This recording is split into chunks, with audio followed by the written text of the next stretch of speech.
What is up, everyone? Welcome to It's Been a Week. I'm your host, Ben McDonald, and this is your weekly dose of whatever the hell just happened.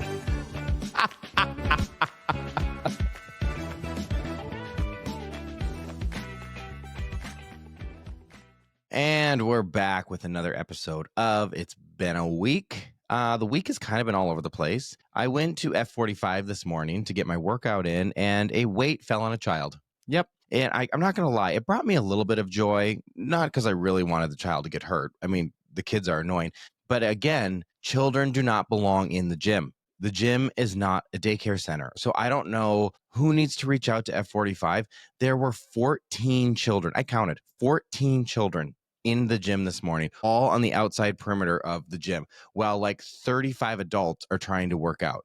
And someone went to grab a weight and they dropped it onto the child. And the child was, I'm like, the F45 is waiting for a lawsuit to happen. And you can see these moms, like when they bring the kids in, you know, they feel awkward about it. Like they know they're doing, you know, when you're doing something wrong, you can tell they're like looking around while these little shits are like screaming around. I mean, it's awful. So I don't know what the legal policy is or what F45's corporate policy is, but I can't imagine they're like, yeah, let's have all these children in here. Like, I don't know. They need to get that figured out. And all these kids are just sitting there on iPads. And let's talk about that for a minute.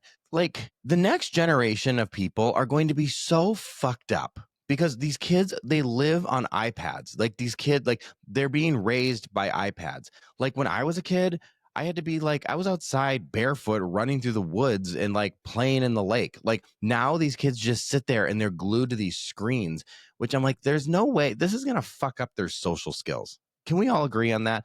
It's kind of like why a lot of the people you see today working in society, like they have zero social skills. They have zero customer service skills. It's because they're all fucking iPad babies. And a prime example, when we were looking for a car a few weeks back, I remember we went to look at a Genesis, which a Genesis is like the luxury version of a Hyundai. And I think, is it a Hyundai, a Kia? I don't know. It's a luxury version of something. But we walk in, we didn't know, at the time, I didn't know that like Genesis had their own dealerships. I thought maybe you could go to a Hyundai dealership and they will have them there, right? So I walk in and this guy approaches me and he's like, hey, how can I help you? And I said, we're looking, we want to test drive a Genesis. And he goes, oh, we don't sell those here. And I said, oh, okay, no worries. Do you know where the Genesis dealer is? Because again, you're the same company. And he goes, I don't, but could I interest you in a Kia Sorento? No, dipshit. I don't want a Kia Sorento. I want a Genesis. That's what I came to test drive. Like, what? And then, mind you, the Genesis dealership was 3 doors down. And he's like, I don't even know where the nearest one is. You don't know where the nearest dealership is, and it's 3 doors down, and it's your same company. Like, what? I'm telling you, the people that are working, it's rough. It's rough when you go like anywhere that has customer service. But I really am blaming this on the technology. Like these kids are going to be they're sitting here and they're like, I don't know, under 10, and they're glued to like Peppa the Pig and Bluey I don't know, what is Bluey? Is Bluey like a spinoff of Blue's Clues? I'm not even fucking sure. But they're all consumed with this like social media at such a young age. I'm like, I'm telling you, I don't know, like these kids ain't going to be right. There's going to be something fucked up because they're not going to know how to communicate with one another. I mean, yeah, I don't know. We can all agree on that, right? Like it's like something's off. So last week's episode was the Pride episode, and I got a lot of great feedback, and there are still some other things that I would like to bring up that I'll maybe try to bring up this month, since the whole month is Pride Month, even though the White House is coming out and saying that they are not recognizing Pride Month. And speaking of that, did you guys see that in the news? There was a Navy ship named after Harvey Milk, who was like a gay activist, and he did a bunch of stuff amazing for the LGBT.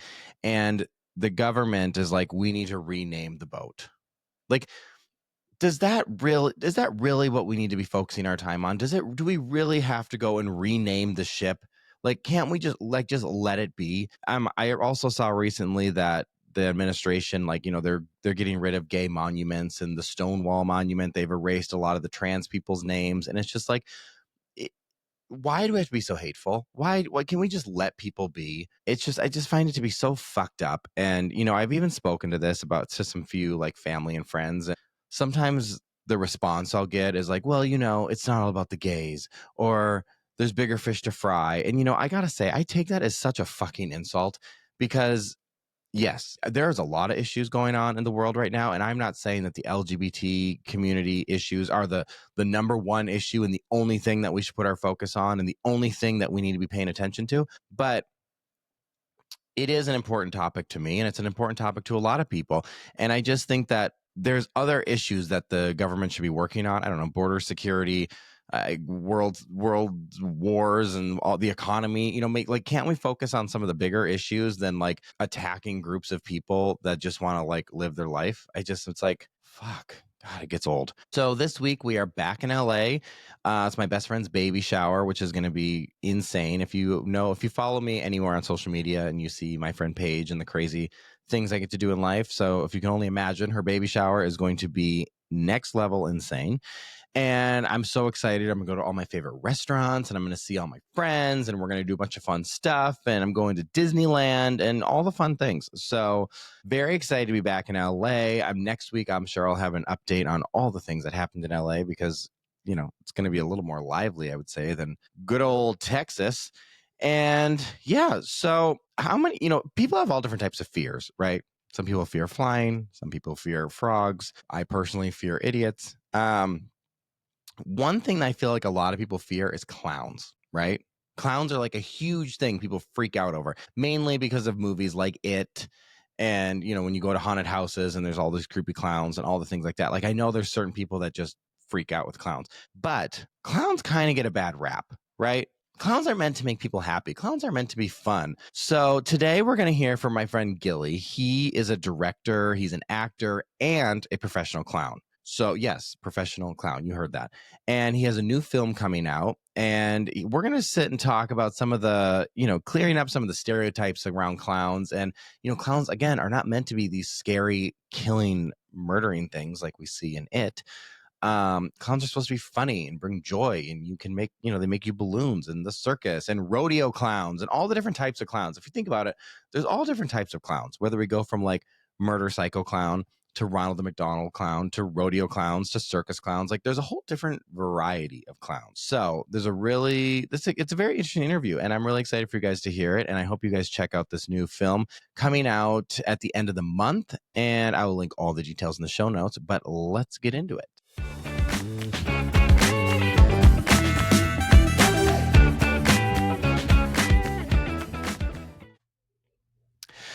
Okay, everyone. So today I am joined by not only another actor, but he's also a clown and now a director. Please welcome Gil Adams to the podcast. Hello. Thanks, Ben. I really appreciate it. It's been a week, as you would say. It has. How's your week been? Last weekend we're Monday here, so it's starting off a little rocky. I gotta be honest. I missed my first Zoom this morning at 7:30 a.m. and then I almost missed a 12:30 Zoom, but I got on it and now we're here. So I feel like this is where it starts really rolling, and getting me into the week. So I'm excited by that. Yeah, man, it's just up to go at this point. Exactly. Yeah, we've had issues here too. We've had issues with the internet and the microphones, but you know what? It's all coming together, and here we are. Here we are. Love it. So tell me, so you're an actor. Yeah, I've been an actor here in LA for 25 years, and I was an actor. I was from Texas, and then I went to school there, and I was an actor. But I've always on the side kind of been a clown. And that was always the acting I was into. And so when I moved out to LA, like you need a side job, a lot of actors do. So I worked with other clown companies, and then I made my own clown company, and that kind of led us here to American Clown. So tell me, when you say you do like being a clown on the side, like what does that entail? I do the gamut, right? So I do kids parties, I do adult functions, I do like the 30-year-old birthday at a bar, I do old folks homes sometimes. I'm also, because my name is Los Angeles Clown, I get producers and directors looking for a clown for a commercial or a TV show or whatever else, because they're like, well, I don't want to get an actor, I want to get a real clown. And so they'll search my name and they'll pull it up, and it happens that I'm an actor too. So I think that helps me with a lot of those bookings. But that's kind of it, and it's my sort of my side hustle, as it were. And is there like, do you have a certain personality with your clown? Because like when I think of clowns, I mean, I think of like horror movies. Yeah, that's exactly what I think. That's right now our clown ambassadors seem to be the Pennywise and Art the Terrifier. And as a clown, I do have a little bit of a persona. It's a lot like this. Once you put the clown makeup on, I feel like you don't gotta push too much, because people are like, "Oh, Jesus." If anything, you need to undercut Right. it by being like, "Wow, you seem like a real person." That's me specifically. There are other clowns that have inflection in their voice or whatever else, and my dad's humor comes out a lot as a clown. But I don't, obviously when you're talking to kids or talking to adults, you're going to talk differently to 30 something, and than you would a 3-year-old kid. A 3-year-old kid, you get lower and you're like, hey, how are you doing? And what's going on? And then as they get older, really from 12 to 13 on, it's pretty much the same thing.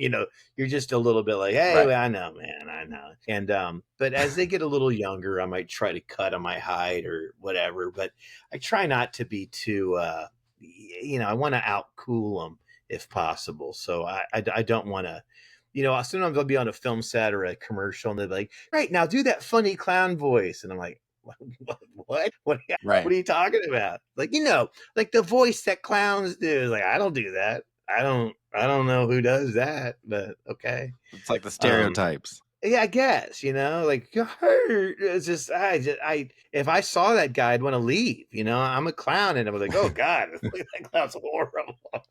I don't want to listen to that.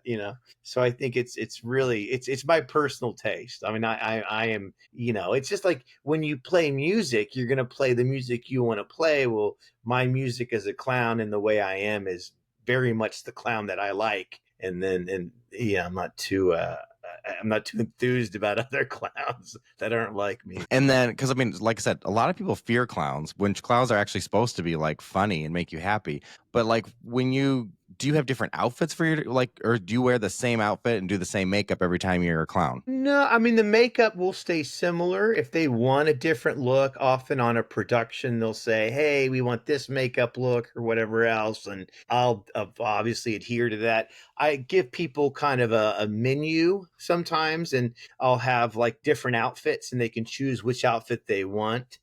Oftentimes, maybe an outfit, or depending on the cap, the bald cap I would wear. There's different types of clowns for anybody out there. There's like your I call it a tramp that has kind of like a beard. It's not my typical look, but I can do it. And they have a white face clown that's just all white face, but then there's little markings in eyes and the mouth and stuff. Like Ronald McDonald is a white face clown. And it tends to be high status. And then they have what they call a goose clown, which has flesh tones. A lot of Ringling clowns and Ringling Barnum and Bailey they were a goose clown. So you'd see flesh tones here, and so you'll see them on the fingers and stuff. And if you see sleeves and you see flesh, you're like, because a white face clown that you can't see that stuff because you're like, whoa, what's going on? So I think there's different. And then there's a specialty clown. There's really 4 different kind of clowns. Specialty clowns could be what Cirque du Soleil do. It's like a sporty clown or a cowboy clown or a ballerina clown or whatever. So that's the types. So generally, if there's a menu, I might have 2 different uh, types of clown, and then maybe 4 to 6 different outfits. So cool. So how do you get started? Like when you move to LA, like how do you inspire? Like, how do you be like, I'm going to be a clown? Like, I don't even know where to start. Well, I started with the company, and I got into clowning because I was an athlete that got into acting. And so instead of being great at musicals and stuff, like a lot of high school actors were like, I'm doing Pippin or whatever. Like I never did that stuff. I don't think I even saw it. So I came to acting like being like, well, I was a diver in college. So I was like, well, I can dive, I can do flips and tumble and all that stuff. So that was kind of my skill set. We lead with our best foot, we're like, hey, I can do this. So that's kind of what I did in my acting classes. And I played the Shakespeare characters and all that sort of stuff, the servants that were thrown around the stage. And I loved doing that. And then when I moved out here, I needed to, get some sort of cash. So, and you needed your back in the day, it was the 2000s, where you needed to have your weeks free to audition because they'd call you for an audition. Most things are self tapes now. So they would go to an audition. So you needed to have those days free. So you'd work the weekends. And I worked for other clown companies for a long time. And then I would see the money that I would get from the client and kind of bring it back to like my boss. I'm like, oh, and I have these two bills. Like I need more money. Like that's like I'm doing all the work. And they would have other characters. I would be a character from Toy Story or whatever else. I just hated that. I had to pick up the costumes. I had to be in the heads, and I was like, this sucks. I totally, he was like, I'm gonna have my own company. And at the time, I had this is like the Yellow Pages, so I had a Clowns for Hire was the name of my company, like A Clown for Hire, I think. Until I was like, whoa, what if I have more than one clown? So I was like, I'll be A Clowns for Hire. That doesn't make sense grammatically. It was who cares? And then I looked online when I was trying to get, so like maybe 2002, where I was trying to get a Clowns for Hire, and they were actually, it was taken. It was a database. And so I was like, God, well, how do I get on your database if I have the same name? It's like, well, you don't. But like, why are you my name? Aren't you in Los Angeles? I was like, yeah. He's like, well, why don't you be Los Angeles Clown, right? I mean, what else are you going to be? And this is before domain names were the hot ticket they are, So I looked it up and it was available, and I took it, and kind of the rest is history.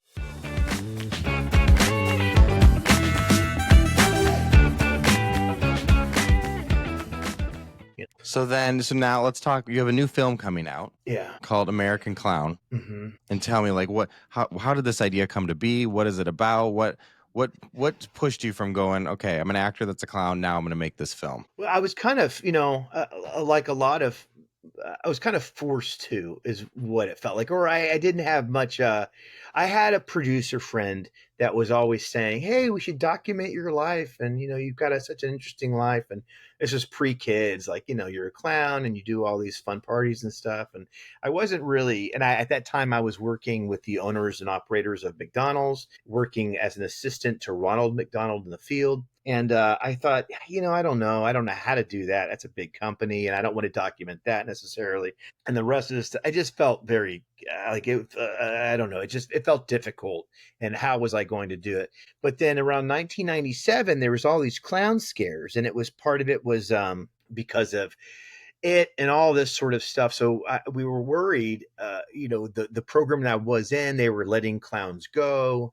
And I thought, and then we found out our Southern California was ending their program. I thought, well, they're going to end this. And this has been going on for 40 years. We should document this. I don't know how we're going to use the footage or if we even can legally, but we should document this. And everything was ending at that time. The Barnum and Bailey circus was closing, and it just felt like a real shift change. And so I wanted to kind of document it. And so we did. We documented it, kind of not knowing what was going to happen, and then did that for a couple years. And the pandemic hit, and then everybody was out of a job. And then so it was like, well, let's find out how people are getting back on their feet and what's going on here. And and honestly, this scary clown, horror clown thing that I think a lot of clowns thought would go away just continued. And it was like, well, this is just the new normal we have to deal with. Scary clowns are our clown ambassadors, kind of like you said, as we opened up. And, we have to just to deal with this and to talk about it, like how are we going to survive if we can't,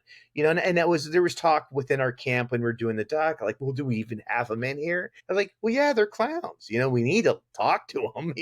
I don't know why they would be omitted. Like, I'm not saying I want to do away with them. I'm saying I think there's enough room for all of us.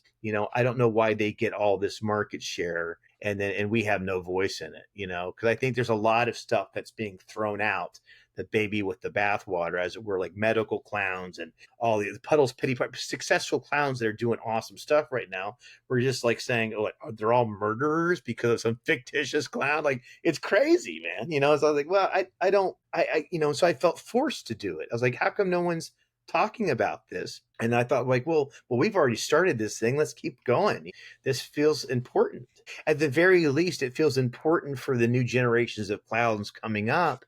And I can't tell you how many times I'm at a kid's party and a kid will look at me and be like, aren't all clowns scary though? It's like, no, No. And I'll have like a bridge out of it. And I'll say, oh, you're talking about my cousin, Pennywise. Yeah, he's gone all Hollywood, drives a Cybertruck. I mean, it's like, I want to steer away from that. I'm not afraid of them, but I want to add to the conversation. Yeah, because I do think it takes like, it's that one. Obviously, it was such a big film back when Mhm. the original one. I don't know when that one was made, how many years ago. And then when they remade In the it, 80s. yeah, and then they remade it, and it just like blew up. And then like even Universal Horror Nights, they have a whole clown theme haunted house there. And then now, yeah, these clowns got such. It's almost like clowns got a bad rap. Well, they do, and I think we have this tendency in America to I don't like we want to get rid of things that seem too wholesome or something there's got to be something bad about that. Like I think, like if you look at somebody who's is pristine and whose reputation is relatively unshaken, like Mr. Rogers, there's somebody in some dark corner of the internet trying to tell you how something he did something bad. And like, no, he's just a nice guy. Like he was a great guy that brought kids together and that did, wonderful programming. Like I think we live in America now that doesn't want that to exist. And so we need to remind everybody like, hey guys, we can have nice things. Not everything has to be just horror filled and recognize that we live in an America where that might be the sign of our times. And that I think clowning very much has been that for people. 20s and the 30s, when you had the tramp clowns, you had the depression. You had just like this was like their uncles and their aunts and these people, that were like legitimately look like tramp clowns a little bit, and that was part of the style. And then you get in the 50s, the Lou Jacobs, and then the 70s, the bozo and the big hair and the Ronald McDonald. And you have capitalism and corporate interest hugging clowns because they work hand in hand. And then that same capitalism and the early 2000s and 2010s has reared its ugly head, and it's a liability for them now. They're like, wait a second, we got to get rid of these clowns. People seem to be scared of them, and that's not making us money. And then the whole time it's like the only people that are really affected by it are the kids that like clowns, and the adults that like clowns are like, you guys have just been using this clown to sell whatever. And we're cool with clowns, man. I mean, I think there's a real, what we get from clowns is an idea of our humanity, or the sort of it's almost just the futile nature of life, that nothing we do seems right, Hmm. and we get enjoyment out of it. We get enjoyment out of watching somebody do that, and I think there's just as many people that love that part of clowns as that love a clown hacking somebody up for whatever reason. I mean, the people that love those clowns also love those horror clowns. I think there's a lot of overlap. Yeah, it's almost like some of the clowns are getting cancel culture for no reason. Oh, absolutely. Absolutely, they are. And there's a record for it. I think clowns are getting cancel culture. The mimes got canceled in the 80s because they didn't talk. They were like, no, damn it, those mimes. We're sick of seeing them. They're just always looking out of a box. It's just like, and then we don't see those. It became, they're out of vogue, but now I really think that just there's a lot of clowning culture here in Los Angeles specifically, that I think the pendulum has swung back around, where a lot of young people are like, dude, I love clowns. I have no idea why people hate clowns. Like, clowns are great. And so I think Right. that there might be kind of a new renaissance. Yeah, I mean, they're there to make you laugh, make you happy, make you balloons, do all the fun things. They're not just there to, murder you and, like you said, chop you up. Yeah, yeah. I mean, there might be clowns that do that, but I don't know any of those clowns. And there's no more of those than any other given profession. That there's something.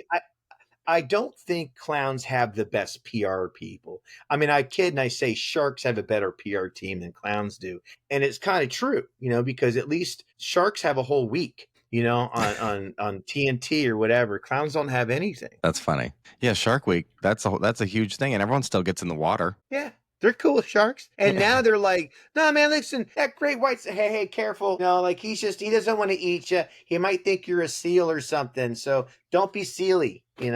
So yeah, but clowns are kind of, we don't have those big mission statements and support from other people. And so I think it's time. That's just throwing my hat in the ring, or throwing my nose in the ring, as it were, to give the support to other clowns.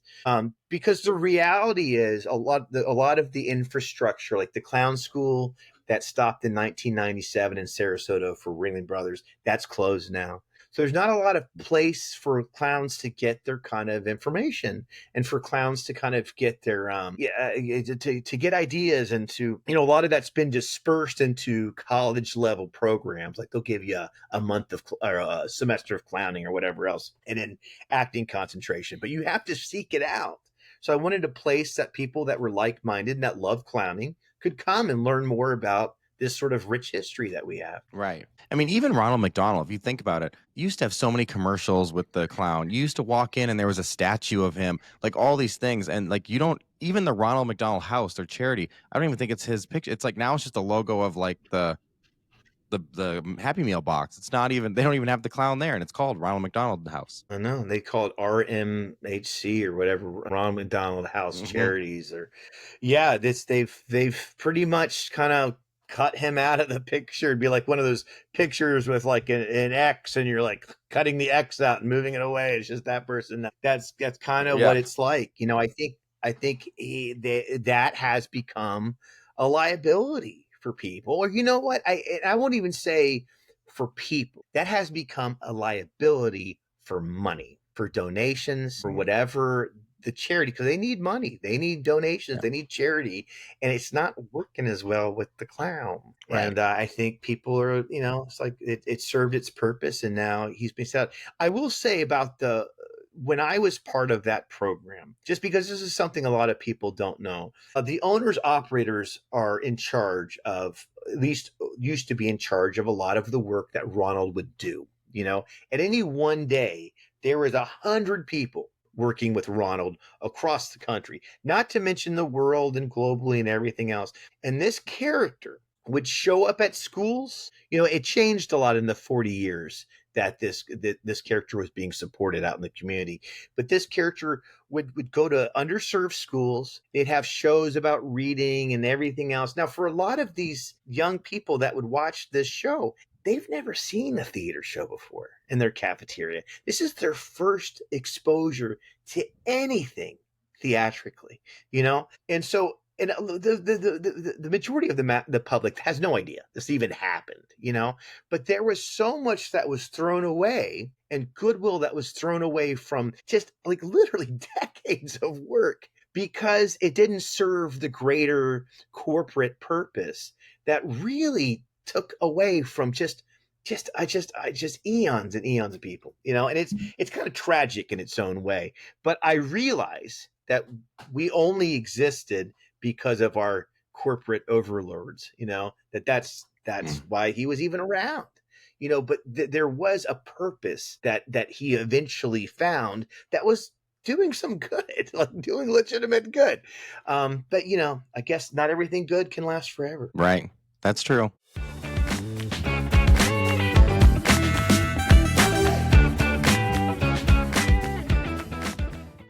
So this film, you're obviously you've been working on it for years. You felt the need to do it. So like, what are you hoping people are going to get out of this? When people sit and watch this, like, what do you want them to leave being like, oh wow? My hope, and so this film, and for people that don't know, American Clown, I'm in it loosely. I'm also the co-director with my friend Casey Pinkston, who edited it. I have, over my years as an actor, met a lot of wonderful, talented name actors, as well as just doing clowning. I did John C. Reilly's kids' parties when they were younger, so he's in the documentary. David Arquette, who I've did a movie with, but he's also a couple years ago, got the rights to Bozo. So he's very invested in sort of this mission of bringing some positivity to clowns. So he's in the documentary. So Steve-O, who's a friend of a friend, and who I've, obviously, like everybody else in America, seen do Jackass for just for the better part of 2 decades. He was in the same clown class I would have been in had I gotten in that year. I auditioned in 1997, but I knew other friends that I've become friends with that were in the same class. So I really kind of branched out, and I got all these working professionals. And then I have dozens of clowns that I've met over the years that I've done parties with or done gigs with or whatever else. And I talk to them about the state of everything. And I think the biggest thing for me, in kind of wanting to bring this to people, was the idea that I want to show you behind the face a little bit, and people that care and why they do it, and kind of to humanize what this is, so we don't just see, oh, that's a clown. I think we get looped in, or just kind of thrown into a pile when it looks like, we just, because you put the face on, all of a sudden you become something. You're like, oh, they're a clown. And I don't think you see who that is, that clown, and how they got into it, and how they're passionate about it, and why they do it. And because it's kind of a calling, as opposed to like, yeah, I got this job as a clown. Because it's nothing, no one felt like they were going to make their mom or dad proud when they told them in their early 20s, like, Dad, I want to be a clown. It's like, oh my God, dude. Oh my. So it's like, we all we've risen to this, and we've taken the ridicule, and we continue to do it because we love what it does. We love kind of being that foil for this human condition that kids and parents and everybody alike can be like, God, that guy was funny. It's infectious, the laughter you can get, and the, the sort of just the beauty you can bring to a situation. Right. And for me, like in addition to being an actor, I compete on horses. And so at the rodeos, they always have a rodeo clown. And the rodeo clown, like, it breaks up the show. But some of these clowns, they will have you on the floor laughing. Some of the stuff, like, they'll do crazy things. Plus, they're brave, because some of these clowns will be up there with like the bulls, and they jump into like these little barrels. But like, they're out there with real bulls coming at them. I'm like, okay, those clowns are putting their lives at risk. Oh, J.J. Harrison, who's a well-known, there's like maybe 6 to 12 of these guys that work the rodeo circuit. We had an interview with a rodeo clown, and J.J. Harrison, and he's heavily featured in it. And what I thought was so remarkable, talking to him, was the same passion, but like in a totally different avenue, right? He would talk about being a clown, and the same, like, my mom was a doctor and my dad was they were not happy to know I was a rodeo clown.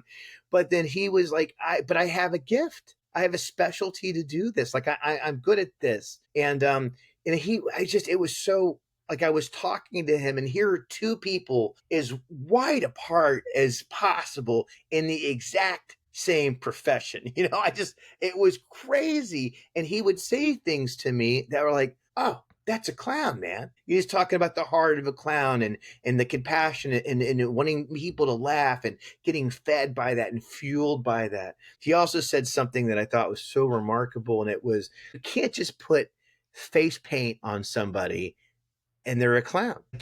Something more than that. It resides deeper in that.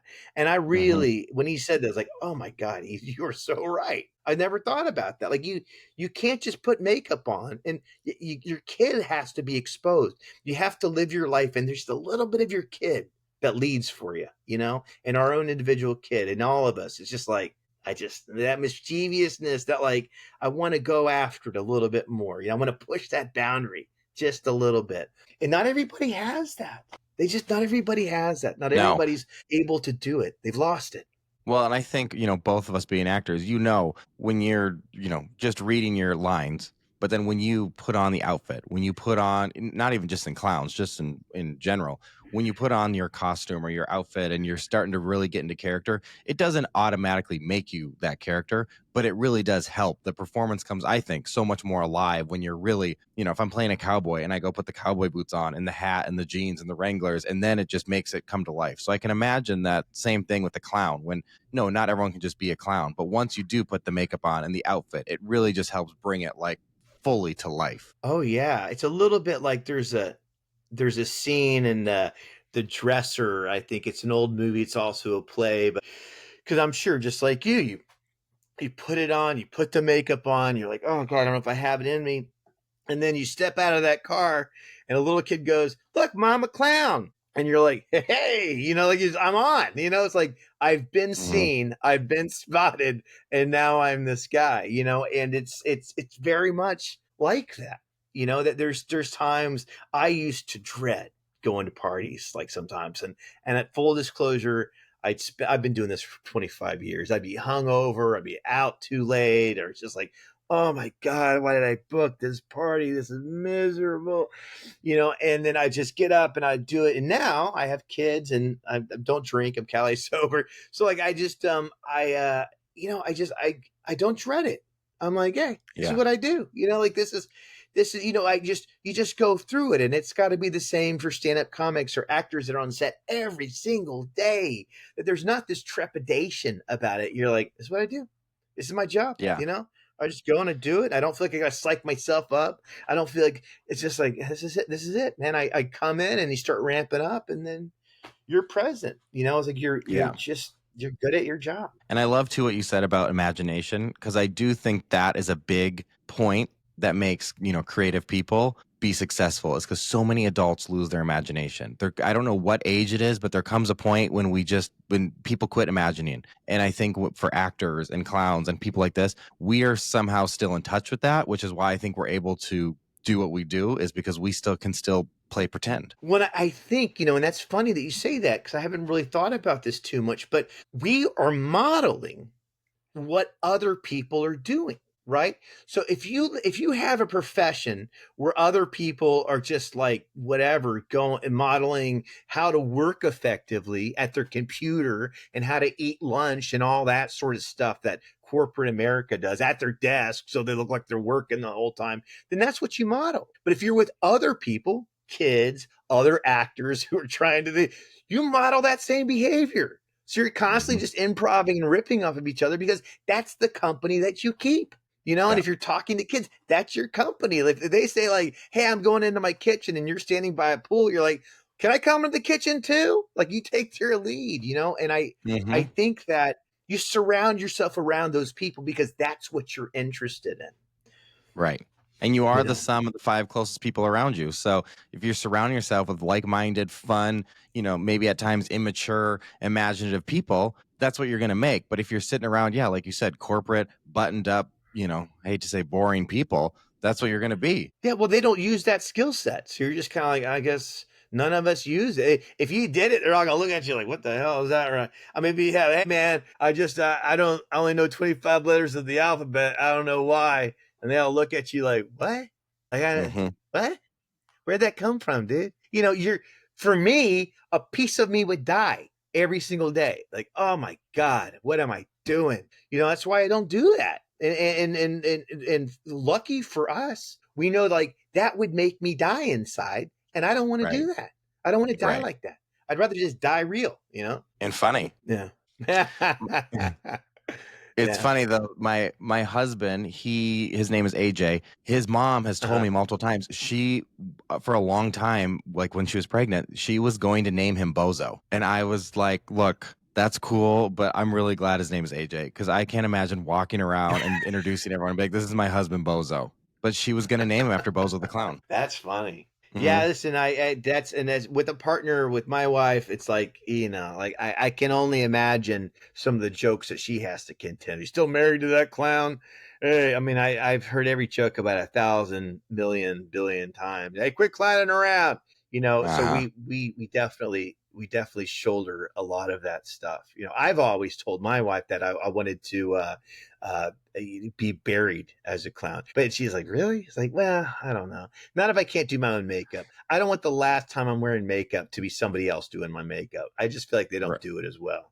So maybe, I I'd rather do my own makeup. I don't know if other people feel like that, but yeah, it's being a clown is if we would have picked an easier life, we probably would have.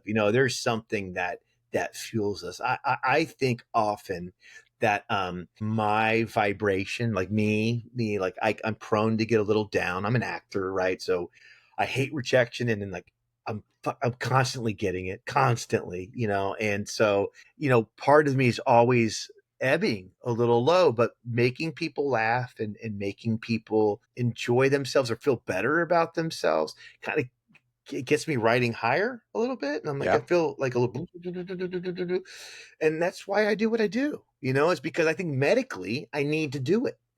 I will say I can turn it off. I can turn it off at the end of the Mm. day. I can be like, I'm done. I don't have to be on. I think there's people like the late great Robin Williams. I have a feeling that he was like just tireless and just throttling all the time with everybody. And like I'm a clock in and out clown. I'm like I'm done for the day. I'm just gonna rest and relax and not try to feel like I got to be on and making people laugh all the time. Like I'm okay not doing it. But I do love doing it, and I need a portion of my day to do that. And it's great if that portion makes me money, honestly. Right. That's for real why I started this podcast, even because I was like, look, I love to make people laugh, but being an actor and now I'm living in Texas and I'm like, sometimes I'm just out here with the animals. So I'm not always around people to make laugh. So that was how this podcast even came to be. So I get it. I totally get it. And this too, I can shut her off when I want to. So tell me, when is this film coming out? Where can people see it? How can people see it? Sure. Yeah. So we premiere on June 23rd at Dances with Films, which is in their 28th year here, and it's going to be in Hollywood. So it's here in Los Angeles, and it's at 7 o'clock on the Monday the 23rd, which is a dark night for all you theater folk out there. And then the idea would be we might play some other festivals, and then the hope is to get distribution somewhere. I know it's a weird environment for documentaries, right now. Apparently it's weird for everything, but the hope is that we can kind of get some eyeballs on it. And most of all, I just want other clowns to know they can come and watch it and see other people kind of like discussing what they love and they're passionate about.